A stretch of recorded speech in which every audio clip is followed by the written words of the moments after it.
종신보험 잘못 가입했다, 가입하지 말아야 한다, 또는 해지해야 한다 라는 얘기 한 번이라도 들어보셨나요? 이 얘기들이 왜 나오는지, 그리고 해결 방안에 대해서 다 공개하겠습니다.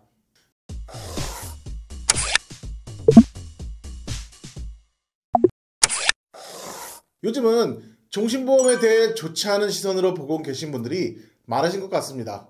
그래서 오늘은 종신보험에 대해 말씀을 좀 드려보려고 하는데요. 종신보험은 주계약이 사망보험금인 엄연한 보장성 범위에 속하죠. 그런데 종신보험을 연금보험이나 저축성보험으로 오인하여 가입하신 분들이 많이 계신데요. 만약에 이러한 케이스에 해당되신다면 오늘 영상 반드시 끝까지 시청해 주시기 바랍니다. 시청하시기 전에 구독과 좋아요 버튼 한 번씩 눌러주시면 영상을 제작하는데 아주 큰 힘이 됩니다. 본 광고는 광고 심의 기준을 준수했으며 유효기간은 10일로부터 1년입니다. 종신보험의 주계약인 사망보험금의 목적은 한 가정의 주 수입원인 내가 만약 준비 없이 사망했을 때 남겨진 가족들의 생활비, 교육비, 대출금, 양육비 등 다양한 곳에서 이루 말할 수 없는 경제적 리스크가 발생하겠죠. 이런 불안정하고 갑작스러운 상황에 맞닥뜨리게 하고 싶은 가장은 아무도 없을 겁니다. 이런 이유로 종신보험을 준비했다면 절대 종신보험을 잘못 가입했다고 말할 수는 없을 것 같습니다. 오래전 종신보험들은 예정 이율이 지금보다 상당히 높았고 사업비 지출도 거의 다 끝난 상태일 가능성이 높기 때문에 비과세 혜택도 적용받으면서 쌓여가고 있는 적립금을 유동성 있게 활용할 수 있습니다. 하지만 현재 새롭게 종신보험을 가입하신다면 낮아진 예정이율로 인해서 예전처럼 높은 수익률을 기대하기 힘들고 높은 사업비로 인해서 원금까지 도달하는데 상당히 오랜 기간이 소요될 수 있다는 점 반드시 인지하셔야 합니다. 그리고 혹시 영상을 시청하고 계신 분들 중에서 종신보험을 연금으로 전환하려고 하시는 분들이 계신다면 절대 함부로 전환하시면 안 된다고 말씀드리고 싶습니다. 제가 얼마 전 뉴스에서 접한 실제 사례를 잠깐 소개해드리도록 하겠습니다. A씨는 노후자금 마련을 목적으로 연금보험을 알아보던 중에 금리가 높은 종신보험에 가입한 후 연금으로 전환하는 게 더 유리하다는 말을 듣고 종신보험에 가입했다. 가입 후 한참을 지난 뒤 A씨는 종신보험의 연금 전환은 그 당시 해지 환급금으로 연금을 지급하는 것이 아니라 보험료가 같더라도 연금보험보다 연금액이 적을 수 있다는 사실을 알게 되었다. 이 사례를 보고 어떤 생각이 드시나요?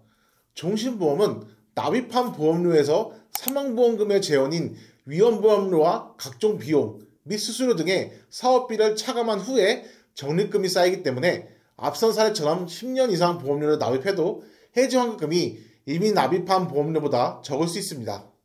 또한 연금 전환을 신청하게 되면 보험이 해지되는 것이기 때문에 사망보험금은 사라지게 되며 그 해지 환급금의 재원으로 연금을 지급하므로 일반 연금보험보다 적은 연금액을 수령할 가능성이 높습니다.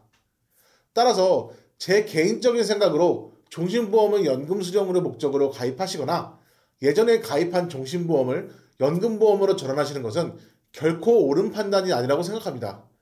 종신보험은 가장의 사망이나 상속세 등 이런 리스크를 대비해서 가족들에게 안전하게 자산을 물려주기 위한 재원 마련 목적으로만 가입하시는 것을 간곡하게 권해드립니다. 그렇다면 급하게 돈이 필요하다거나 종신보험을 가족들에게 물려주기보다는 본인의 노후자금으로 활용하고 싶다면 어떻게 해야 될까요? 해지나 연금 전환 말고 다른 방법은 없는 걸까요? 아닙니다. 분명히 방법은 있습니다. 첫 번째 방법은 중도인출 기능을 활용하는 것입니다. 요즘 종신보험으로 많은 분들이 가입하시는 무해지 환급형 종신보험은 대부분 유니버설 기능이 없기 때문에 입출금 기능을 활용할 수가 없습니다. 하지만 예전에 판매되었던 종신보험 같은 경우에는 대부분 유니버설 기능이 탑재되어 있기 때문에 일정 기간이 지나면 적립금이나 해지 환급금을 자유롭게 인출금하여 활용할 수가 있습니다.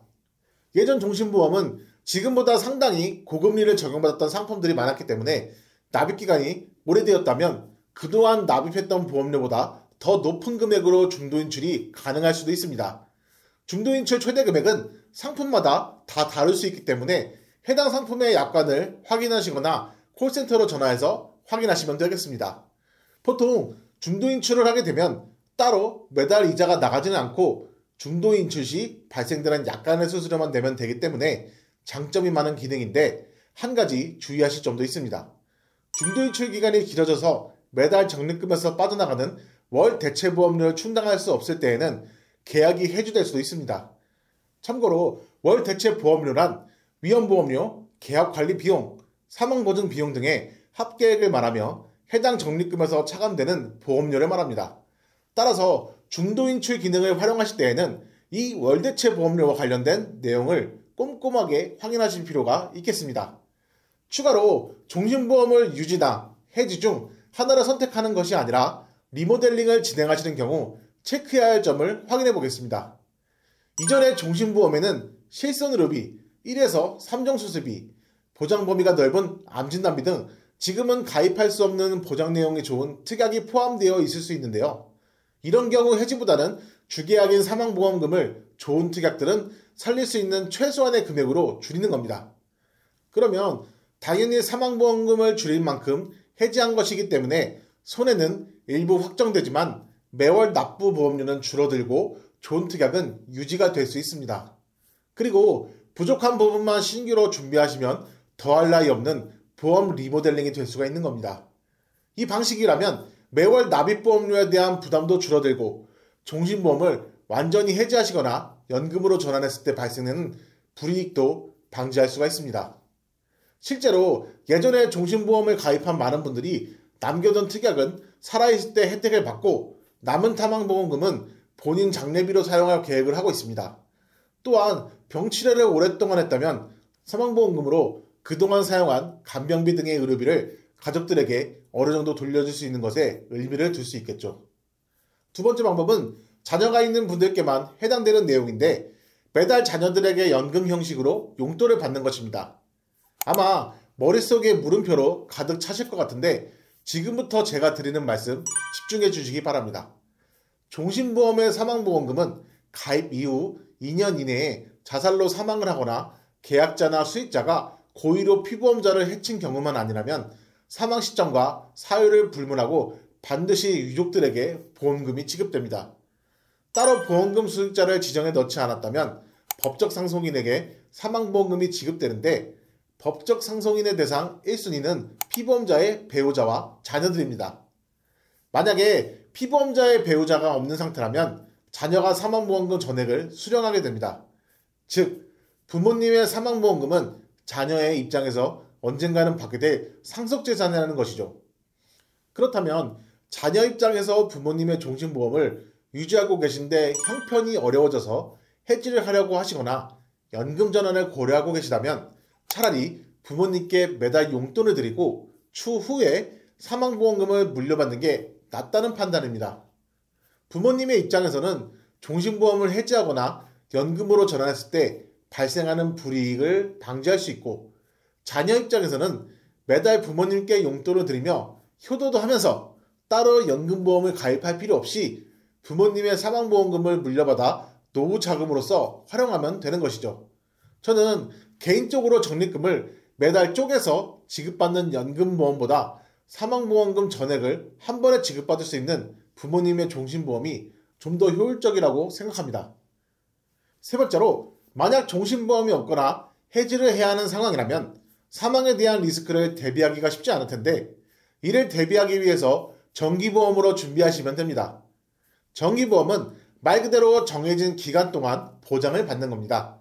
남겨진 가족이 경제활동을 하기 전까지만, 즉 자녀 또는 배우자가 경제적으로 독립을 하기 어려운 시기에 대비를 해놓는 겁니다. 표를 보시면 20년 남 20년 만기 정기보험 40세 여성 기준 11,600원, 40세 남성 24,100원, 질병 사망, 상해 사망 1억을 정기보험으로 굉장히 저렴하게 가입할 수 있습니다. 자녀가 만약 5살이라면 자녀가 25세가 될 때까지 20년간 보장받고 20년 뒤에는 정기보험을 정리하시면 되는 거죠. 자녀가 25세가 됐다면 충분히 경제활동을 할 수 있는 나이니까 가정적으로 경제적인 리스크에 대한 걱정은 크게 줄어들게 되는 거죠. 굳이 종신보험이 아니어도 이렇게 가족을 위해 대비하는 방법도 분명히 있습니다. 오늘은 이렇게 종신보험을 해지하지 않고도 적극적으로 활용할 수 있는 방법들을 살펴보았는데요. 이 세상에 나쁜 보험은 없습니다. 내 목적에 맞는 선택을 하지 못했다면 결국은 나에게 불필요한 보험이 될 수밖에 없는 거죠. 종신보험도 분명히 역할이 있습니다. 사실 오래된 건물도 리모델링을 통해서 상상 이상의 높은 가치를 갖게 되는데요. 보험 또한 내 인생에서 나와 내 가족들을 오랫동안 지켜주기 위한 역할을 완벽하게 수행할 수 있도록 꾸준한 관심과 노력이 필요한 건 당연합니다. 보험은 어렵습니다. 머리가 아프죠. 그래서 꼼꼼히 보기가 쉽지 않습니다.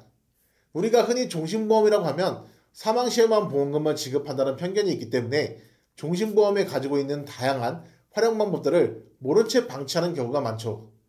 물론 종신보험은 이미 널리 알려진 바와 같이 약정한 사망보험금을 지급하며 나이가 들어도 납입보험료가 오르지 않습니다. 거기에다 보험료의 일부가 적립이 되는 부분까지 일반인들이 알고 있는 표면적인 특징일 뿐, 이 밖에 종신보험이 의미하는 본질적인 다양한 혜택에 대해서는 정확하게 이해하지 못하는 경우가 많죠. 그렇기 때문에 저희 설계사가 있는 거고 저희를 잘 활용하셔야 손해를 보지 않고 이득을 보는 거죠. 영상을 많이 보셔도 보험 가입이 어렵다고 느끼시는 분들은 솔직한 보험으로 연락 주시면 최선의 선택을 할 수 있도록 30여 개 이상의 여러 회사들을 비교, 설계 및 약관 분석을 통해 도움을 드리고 있고, 현재 내가 가지고 있는 보험에 대한 리모델링 또는 조언 및 컨설팅의 전반적인 관리가 필요하다고 생각되시는 분들도 우측 상단에 전화번호 및 카톡으로 연락 주셔도 되고, 댓글창에 상담 신청 링크도 있으니 연락 주시면 언제든지 편하고 빠르게 상담이 가능합니다. 오늘 준비한 내용이 도움이 되셨다면 구독, 좋아요, 댓글, 알림 설정 부탁드리겠습니다. 다음에도 좋은 영상으로 찾아뵙겠습니다. 감사합니다. 본 광고는 광고 심의 기준을 준수했으며 유효기간은 10일로부터 1년입니다.